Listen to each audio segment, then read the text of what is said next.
Hello everyone out there, it's Smash Moop here, and welcome to the D-Files, featuring Oni, Mr. Oni Man, the Bam Bam Boy. I'll get into why I call him that, but this killer is fantastic. He is my absolute favorite killer to play. Everything from his backstory to his power to his add-ons. He is so intimidating to go against. He's fun to play, and he's really powerful when you get to play him more. So let's go ahead and get into this. Lore, here it comes.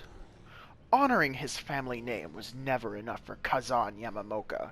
He wanted to surpass his father's reputation and end what he saw as the thinning of samurai culture, with farmers often posing as samurai.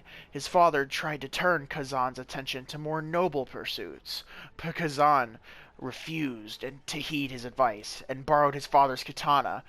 He embarked on a dark pilgrimage to prove his worth, to rid Japan of impostors, ignoring the code that had been taught to him. Kazan killed impostors in the hills and the valleys, on the beaches and in the woodland. The killings were brutal, cruel, and morbid. He humiliated farmers and warriors alike, yanking off their top knots and stripping them of their armor. His rage, bloodlust, and perverse sense of honor knew no bounds. Monks believed he was possessed by something dark and otherworldly, and cursed him, while a noble lord began to call him Oni Yamamoka, the rageful samurai, an insult both to Kazan and his family. Determined to redeem his family's name, Kazan now butchered anyone who dared call him Oni Yamamoka. The insult confused him. He had defeated the best, and he had purified the samurai class by ridding the land of impostors. How could anyone refer to him as an ogre? It had been because he had marched onto a battlefield to cut down the fiercest warrior? Had it been because he had taken a Kanobo and dashed hundreds of skulls with it? Or had it been because of his need to secure a trophy from his victims? It didn't matter. Being called an ogre was more than he could bear, and an ominous voice in his head urged him to strike down the lord who had desecrated his name. As Kazan made it to the lord's town, he suddenly found himself face to face with a samurai standing on a dirt road, blocking his way. Kazan readied his Kanobo. Without a word, the samurai attacked and quickly secured the upper hand, but he hesitated.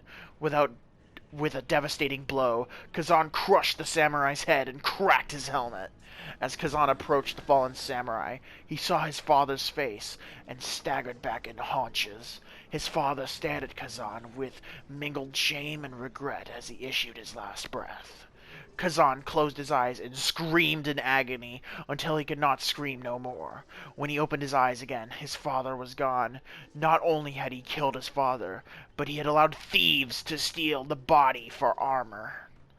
Bitter, lost, and disillusioned, Kazan roamed the land aimlessly with his father's voice rattling in his head, taunting him, reminding him of his failures, sending him into fits of uncontrollable black rage. One day, walking in the woods, Kazan happened upon an Oni statue. He stopped and stood motionless for a long moment. The weathered and overgrown statue seemed to be ridiculing him, accusing him of being an impostor samurai he had so desperately sought to destroy. Kazan shook the laughing voice out of his head and half remembered the lord who had ridiculed him as Oni Yamamoka. With renewed anger, Kazan journeyed to a town high up in the snowy mountains where the lord resided. A dozen samurai met Kazan at the gates of the town. A dozen samurai fell to his Kanobo.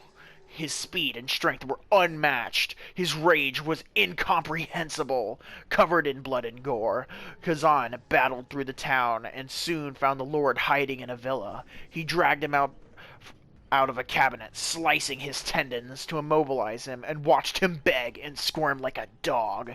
Without hesitation, he thrust his fist into the lord's mouth and yanked out his wicked tongue that had desecrated his name. Satisfied, Kazan exited the villa to find himself surrounded by a dozen farmers wielding rusted scythes, sharp pitchforks, and heavy clubs. He survived the first few assaults, but there were too many attackers coming from every direction.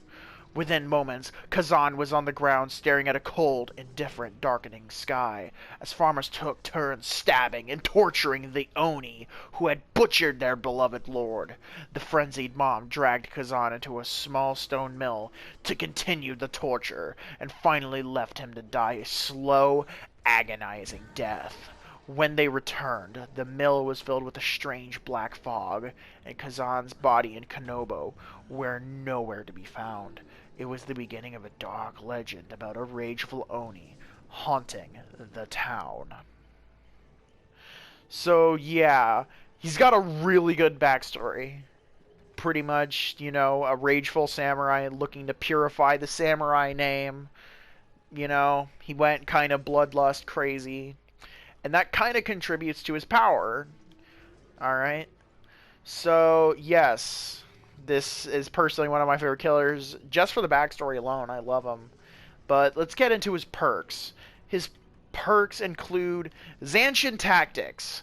Unlocks potential in one's aura reading ability. You are mentally alert and aware of key points on the battlefield. The auras of all pallets, breakable walls, and vault locations are revealed to you within a 24-meter range. When a survivor is damaged, Zanshin Tactics becomes inactive for 40 seconds. This is essentially a killer version of a survivor perk called Windows of Opportunity. This perk honestly sucks, because if you know anything about the game, you're gonna know where pallets and vaults are gonna be already. It's good for beginners, but as soon as you play the game for longer than a day, you'll know where stuff is. I'd rate this a D+. Blood Echo. The agony of one is inflicted on others. When hooking a survivor, all other injured survivors suffer from the hemorrhage status effect until healed, and the exhaustion status effect for 45 seconds. Blood Echo has a cooldown of 80 seconds. So whenever you hook a survivor, you inflict hemorrhage, which causes them to bleed more, and exhaustion, meaning they can't use some of their special perks, for 45 seconds. This perk is better than Zanshin Tactics, but not by much. I'd rate it a solid C-. It's very situational. His one good perk he does have, though, is Nemesis. You seek retribution on those who have wronged you. A survivor who blinds or stuns you using a pallet or locker becomes your obsession. Anytime a new survivor becomes the obsession, they are affected by the Oblivious status effect for 40 seconds, and their aura is showing to you for 4 seconds. The killer can be obsessed with one survivor at a time. So, this is good for those people who love to blind you, love to pallet stun you, pretty much people who are really lame. They are afflicted by the Oblivious status effect, meaning they cannot hear your terror radius, which is really powerful for the Oni being able to sneak up on people. And also their aura is shown to you. So, this is a pretty good perk. I'd rate it a solid B.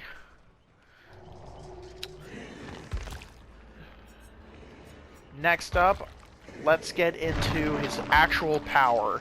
He has one of the most in-depth powers in the game. Yamaoka's Wrath. The desire to destroy weaker bloodlines, shaped into a literal force. Absorb blood orbs left by your injured foes. Press and hold the power button to absorb blood orbs in the environment and fill your power gauge. When your power gauge is full, press and hold the active ability button to initiate Blood Fury. So, whenever you injure survivors, there will be these little red orbs around the map called blood orbs. And at a certain distance, you can hold out your hand and absorb the blood orbs, which fill up your power bar. And whenever it's full, you activate it into that, actually. Perfect timing. Into that, which is called Blood Fury. While Blood Fury is active, the Oni becomes lethal and gains access to additional abilities called the Demon Dash and Demon Strike. Press and hold the power button while Blood Fury is active to perform a Demon Dash. This allows the Oni to cover large distances at high speeds. His base movement speed is the traditional 115. When you use Blood Fury, however, it goes up to 170. Insanely fast. and you can combo this with the special attack. Press and hold the attack button while Blood Fury is active to perform a Demon Strike in the direction you are facing. Demon Strike has an additional lunge range, and successful hits immediately put survivors into the dying state. It doesn't matter if they're injured or if they're healthy, they're immediately put into the dying state. And what's good about this is that if multiple survivors are stacked on top of each other, you can actually hit multiple survivors with it and put multiple of them into the dying state. This makes him so lethal. It's one of the killers that have the ability to insta-down are some of the best killers. Not to mention, he has an insane map pressure, being able to move across. He's the second fastest killer in the game. And he's just able to insta-down people. He's really powerful. So that's his power. Now getting into his add-ons. By far, his best add-on, I would say, is his S-rank, an S-rank add-on, is the Scalped Top Knot. Considerably increases the activation charge rate to initiate Demon Dash while Blood Fury is active. This is the only perk, or the only add-on that allows you to do this. Whenever you use this, the initial wind-up time to begin doing the Demon Dash is 2 seconds. This halves it, making you so much more lethal in loops. Whenever you're getting looped around a certain environment, you're able to initiate the Demon Dash so much quicker and catch up to survivors. This is so good because you cut up your wind-up time in half. It's just so powerful. And then I would say A-tier add-ons would probably be the Splintered Hull and the Wooden Oni Mask. These increase the amount of blood orbs that are dropped by survivors. So, as you're playing through the game, you're going to get more blood orbs, meaning that you're able to activate Blood Fury more. That's his bread and butter. If you can get Blood Fury multiple times in a match, you're gonna win. And if you can get multiple Blood Furies, this is the add-on to do it. The Splintered Hull or the Wooden Oni Mask. His other, probably B+ add-ons would be the Lion Fang. Where is it? The Yamamoka Sashimono and the chipped Saihai. These allow you to be in Blood Fury for 6 seconds, 8 seconds, and 10 more seconds. Being able to stay in Blood Fury way more is super important, because certain things cause you to lose your Blood Fury. If you down a survivor, you lose 7 seconds on your Blood Fury. If you pick up a survivor, you completely lose your Blood Fury, and your power bar stops at wherever you left off. These allow you to down multiple survivors and a single Blood Fury way easier, which is always really important. I'll get to what add-on exactly pairs well with these. Next, you got his B tier, or he's like B, I say B or B-, which would be the Akito's Crutch and the Kanai Ozen Talisman, which increases the movement speed of the Demon Dash by 15% and 30%, making it 185 and 200%. This makes you just as fast as the Hillbilly, the fastest killer in the game, which can be good. However, if you're not familiar with how the Oni works, you might go out of control with it, which he has really tight turning, so he's way more controllable, and if you have a faster speed, it's way easier to lose control. But still really good if you know what you're doing. Getting into his C-tier add-ons, this would probably be the Tear-Soaked Tanuki, the Ink Lion, and the Cracked Sakazuki. These allow you, Whenever you down a survivor, it reduces the penalty from 7 seconds of blood, but you lose 7 seconds of Blood Fury, down to, you only lose 3 seconds of Blood Fury. It's kind of situational, that's why it's in C tier. However, it pairs well with the Lion Fang. Being able to not lose as much Blood Fury and being able to perform more Blood Fury is insanely important. Then you have the Ink Lion, which allows you to speed up the cutscene that plays whenever you initiate Blood Fury, and it decreases the penalty of Blood Fury from 7 seconds to 5 seconds. Not as much as the tear-soaked Tanuki, but still something.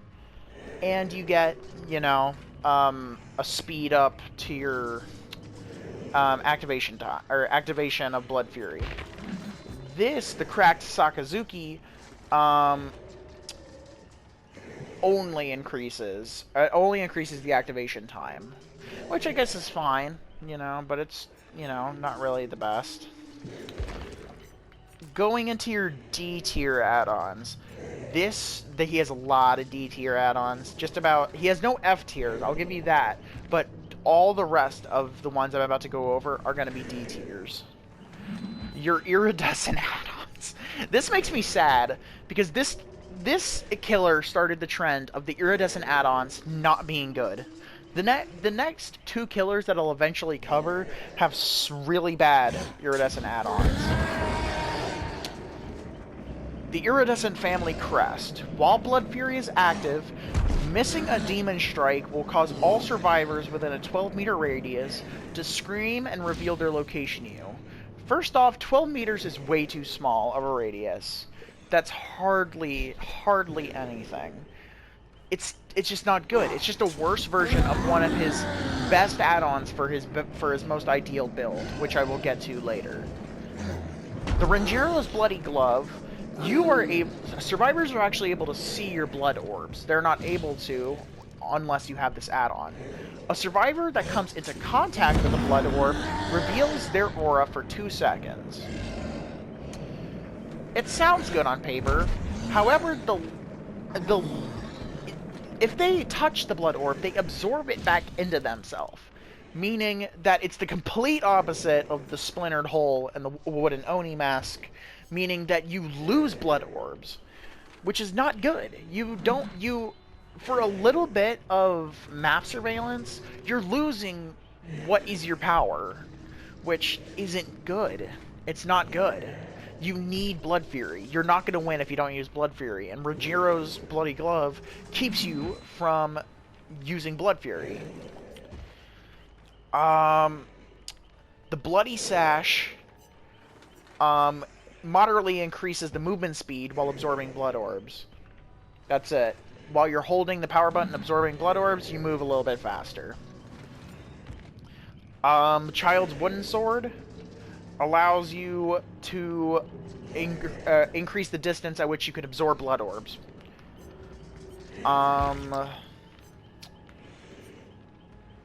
You got the Blackened Toenail, which only slightly increases the movement speed while absorbing blood orbs. A worse version of the Bloody Sash.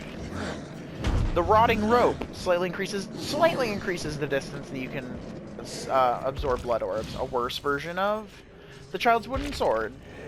And the Yaku Yoke Talisman.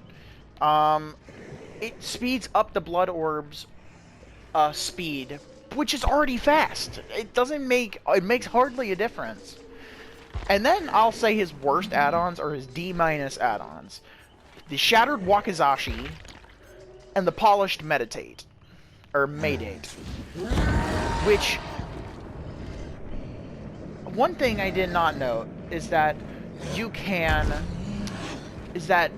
Blood Fury actually has a slow passive recharge rate. Meaning that eventually, if you don't get any blood orbs, which you're going to lose if you don't collect any blood orbs, you'll eventually get it. It takes roughly 4 minutes, which is way too much time to get your blood orb, to get your power bar all the way up by not collecting any blood orbs. The Shattered Wakizashi reduces this to 3 minutes and 30 seconds, and this reduces it to 3 minutes and 45 seconds. Near useless. Near useless. They're not F tier, but they're near useless. They're just worst add-ons. So, if I had to choose my ideal add-ons, it would definitely be the Scalp Top Knot, and I would pick the Splintered Hull or the Wooden Oni Mask to go with it. If I wanted to go a different route, I would go with, for duration of Blood Fury, I would go with Lion Fang and the Tear-Soaked Tanuki. And if I'm in a pinch, I'll use the Aikido's Crutch or the Kanai Anzen Talisman. For an ideal perk build, I would say you would want to use perks that give you surveillance and keep survivors injured for longer. I would use Barbecue and Chili, as I usually do. Just to go over it again, whenever you hook a survivor, you get to see everyone up to 40 meters away from you for 4 seconds, and you get double blood points, which is really good. I would run Corrupt Intervention, which, you know, makes the farthest 3 generators away from you blocked off, meaning that survivors have to take longer to work on generators for the first 2 minutes of the game, leading to easy hits and quicker blood orbs and blood fury, without, you know, generators being fixed. I would say I would use, where is it? I would use Sloppy Butcher, which increases the speed at which survivors have to heal, or decreases the speed at which survivors heal by 20% and makes them bleed more, which is really good. It's a pretty good perk. And the last perk slot is up to you, honestly. I like running Pop. Pop Goes the Weasel. Monitored Abuse is also good to go on him, as it decreases your tear radius by 8 meters, leading you can sneak up on people easier and get hits. Plus, you're able to see wider across your screen. Overcharge is good.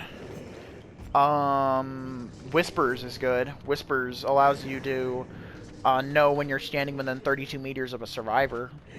It's a good surveillance perk.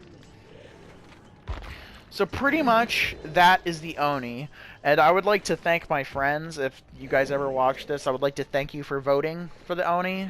I will be putting a new killer in the voting. I'm sure you guys will see that. So thank you guys for watching. This has been Smash Moop with the D-Files on the Oni. And I'll catch you guys later. Make sure to like, comment, and subscribe, everyone. Besides my friends. I know you guys are. But if anyone else is watching this, like, comment, and subscribe. Alright. I'll see you guys later. Bye.